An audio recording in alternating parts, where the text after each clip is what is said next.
Halo semuanya, saya Lady Sabella Nora dari kelas 12 B2. Sebelum saya menyebutkan topik apa yang saya akan bahas kali ini, coba lihat gambar ini. Sebuah kota yang modern penuh dengan gedung pencakar langit, sementara di belahan dunia lain, kehidupan masih sangat sederhana.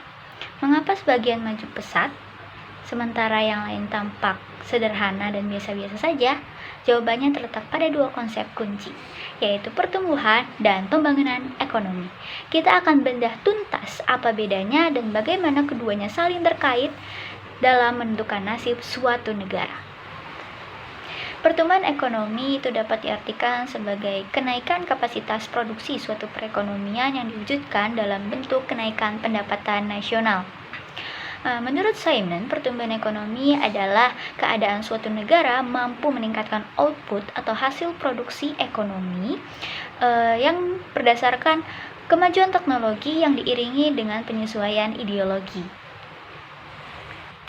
Sedangkan pembangunan ekonomi adalah kenaikan pendapatan total dan pendapatan per kapita dengan memperhitungkan adanya pertambahan penduduk dan perubahan fundamental dalam struktur ekonomi suatu negara dan pemerataan pendapatan bagi penduduk suatu negara. Nah, dari definisi pertumbuhan dalam pembangunan ekonomi dapat kita simpulkan bahwa pertumbuhan ekonomi adalah konsep kuantitatif, yaitu peningkatan output barang dan jasa suatu negara yang diukur dengan PDB atau GNP. Analogi mudahnya, pertumbuhan itu bagaimana cara memperbesar ukuran kue, dan indikator utamanya adalah PDB per kapita yang naik.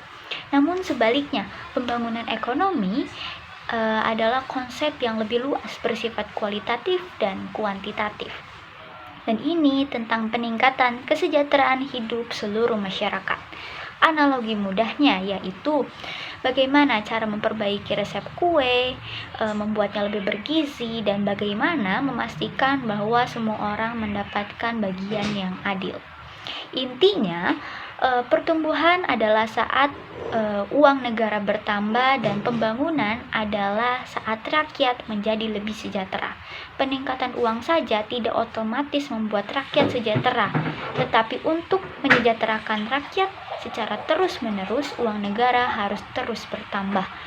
Pertumbuhan menyediakan bahan bakar, namun hanya pembangunan yang memastikan api kemakmuran menerangi nasib semua orang, bukan hanya segelintir. Pertumbuhan ekonomi itu memfokuskan pada PDB. Dan apa sih yang membuat PDB kita naik? Ada 4 faktor yang membuat PDB kita naik. Yang pertama yaitu modal, investasi pada mesin, pabrik, dan infrastruktur. Yang kedua yaitu tenaga kerja, jumlah dan keahlian pekerja. Yang ketiga adalah sumber daya alam, ketersediaan bahan baku yang sangat penting. Dan yang terakhir adalah teknologi, inovasi dan efisiensi produksi yang memungkinkan kita menghasilkan lebih banyak dengan sumber daya alam yang sama. Jika pertumbuhan ekonomi fokus pada PDB, maka pembangunan ekonomi fokus pada IPM atau Indeks Pembangunan Manusia, dan ada 3 tiang utamanya. Yang pertama, pendidikan yang baik, menciptakan manusia yang terampil. Yang kedua, kesehatan yang prima, meningkatkan harapan hidup dan produktivitas. Yang ketiga adalah standar hidup yang layak, dicerminkan dari daya beli dan pendapatan real per kapita. Selain itu, institusi yang kuat, hukum yang tegak, dan pemerintah yang bersih adalah fondasi vital yang memastikan pertumbuhan yang adil dan berkelanjutan. Nah, sekarang apakah jalan menuju pembangunan itu selalu semulus jalan tol? Tentu tidak, teman-teman. Jalan menuju kemakmuran sejati itu penuh dengan rintangan. Ada 2 tembok besar, yaitu kesenjangan sosial dan yang kedua korupsi. Ketika pertumbuhan hanya memperkaya yang kaya, maka pembangunan terhambat. Negara bisa saja mencatat pertumbuhan kekayaan (PDB), tetapi jika hanya pertumbuhan itu mengisi kantong segelintir elit, maka pembangunan itu mandek. Intinya, korupsi itu mencuri peluang dan kesenjangan sosial itu merobek fondasi keadilan. membuat mustahil bagi kekayaan negara untuk diubah menjadi kesejahteraan yang dinikmati semua warga. Mari kita lihat contoh nyata. Korea Selatan adalah contoh klasik negara yang berhasil mencapai pertumbuhan dan pembangunan. Dari negara miskin pasca perang, mereka berinvestasi masif pada pendidikan, teknologi, dan ekspor.